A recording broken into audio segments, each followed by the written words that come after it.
మనలో చాలామంది అమ్మవారికి మొక్కుకుంటాం కదా! మనం సిక్కయినప్పుడు కానీ, మన పిల్లలు సిక్కయినప్పుడు కానీ, సడెన్‌గా ఫీవర్స్ రావడం అలా అయినప్పుడు రీసెంట్‌గా నేను, మా హస్బెండ్, మా పిల్లలం నలుగురం ఫీవర్‌తో సిక్ అయిపోయినప్పుడు మా ఊరు గ్రామదేవత పోలవరం గంగనమ్మ తల్లికి మొక్కుకున్నామనమాట. 108 బిందెలు తలస్నానాలు చేపిస్తామని.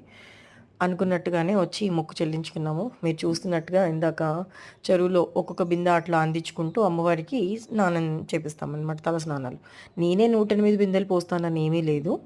నేను మొక్కుకున్నాను. ఫస్ట్ 21 బిందె నేను, మా అత్తయ్య పోసిన తర్వాత ఇంకా అందరం తలా ఒక 2 బిందెలు, తలా ఒక 5 బిందెలు అలా పోసుకుంటొచ్చాం. అమ్మవారికి మెయిన్ మనం ఎక్కడ చూసినా ఖచ్చితంగా డప్పు, ధూపం ఖచ్చితంగా ఉండాలి. అమ్మవారికి చప్పుడుండాలి. డప్పు చప్పుడు, ధూపముండాలి. మేము డప్పులతో చేసుకొచ్చిన పాల పొంగళ్ళు ఒక 3 ప్రదక్షిణలు చేసుకొనొచ్చాము. మా అత్తయ్య గారెల దండ కూడా మొక్కుకునింది. గారెల దండ కూడా వేశాము. కొన్ని కొన్ని దిక్కులేంటంటే ఇప్పుడు మనకి తెలంగాణలో ఏంటంటే నిమ్మకాయ దండ అట్లా ఇస్తారు కదా! ఇక్కడ ఆంధ్రాలో ఆహ్, గారెల దండ అని మొక్కుకుంటారు కొంతమంది. అట్లనే మా అత్తయ్య గారెల దండ వేసింది.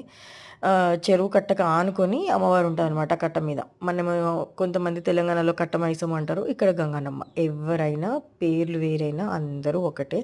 అందరూ అమ్మవారి స్వరూపాలే. అందరూ అమ్మలే. త్రిశక్తి స్వరూపాలే అనమాట. ఇక్కడ నాకు చాలా మంచిగా అనిపించింది ఏంటంటే, తెచ్చిన బట్టలు అక్కడ అక్క వాళ్ళందరూ అలంకరిస్తుంటే నేను ఈ గ్యాప్‌లో ఎళ్ళిపోయి అమ్మవారికి అక్కడ రావి చెట్టు, వేప చెట్టు కలిసొచ్చిన దగ్గర ప్రదక్షిణ చేసుకొనొచ్చాను. అయితే ఆ రోజు మదర్స్ డే అవ్వడము, మేమందరం చాలామంది మదర్స్ అందరం కలిసి ఇట్లా నీళ్ళు అమ్మవారికి చేయించడం మంచిగా అనిపించింది మదర్స్ డే రోజు చేయడం. ఇంకా ఏంటంటే ఒక గుబులు ఒక మనసులో ఏదో దిగులు. ఏంటి ఇంకా అమ్మవారు ఏం పలకట్లేదు. చెప్పాలి గదా!